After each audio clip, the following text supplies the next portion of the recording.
Jue bana, mimi mwenyewe nilikuwa ni miongoni mwa watu ambao nilikuwa na wasiwasi sana mara baada ya kipindi kile nimesikia taarifa kuwa Ibra ametangaza kuondoka Konde Gang. Sasa nikawa nawaza itakuwaje maisha ya muziki wa Ibra nje ya lebo ya Konde Gang. Tunafahamu ndo lebo ambayo ilimkuza, ikamtengeneza na mpaka hivi sasa sisi tunamfahamu kama miongoni mwa wasanii wakubwa kabisa kutokea hapa nchini Tanzania. Sasa naongea maneno haya nikiwa na maana moja kabisa. Huenda kuna watu wengine pia ambao walikuwa wanafikiria huenda msanii Ibra akitoka kwenye lebo ya Konde Gang basi safari yake ya muziki itaishia pale. Lakini Mnyamwezi amekuja kutuprove long na kuonesha ni namna gani pia ana uwezo wa kudominate chart za muziki Tanzania bila kuwa signed kwenye lebo yoyote muziki wa Tanzania, na still anafanya kazi main alone na gang yake ya Oya Gang au vipi?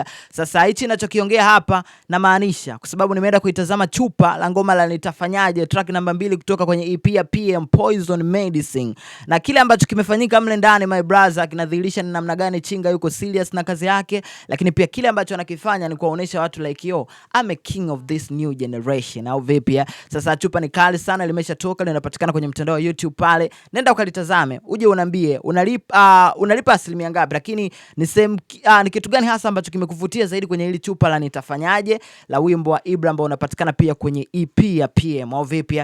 Kitu pekee ambacho naweza nikakisema wakati EP ya PM imetoka Ibra, mimi nilikuwa ni miongoni mwa watu pia ambao nilikuja kuwapa taarifa washikaji zangu ni namna gani ili EP imetengenezwa. Mtu amekaa kabisa ameandika mashairi ambayo kimsingi ukiyasikiliza lazima akili ichanganyikiwe au vipi? Sasa hivi ninavyokuambia ndio EP namba 1 nchini Tanzania, ikishikilia nafasi za juu kabisa kwenye majukwaa makubwa muziki nchini Tanzania. Ukiachana na hivyo pia angalia challenges zinavyomwagika kule mjini TikTok, warembo, watu ambao wanafurahia muziki mzuri na wale wote ambao mara kadhaa wamekuwa support kile ambacho anakifanya Ibra, always wana enjoy muziki mzuri. Nataka uniambie kabla ya yote hatujafika huko. Unajua tukishakuwa tunawasifia wasanii pia tuwe tunaongea na yale madhaifu au vile vitu ambavyo katika namna moja au nyingine unahisi wamezingua. Ushaitazama hii video ya wimbo Nitafanyaje?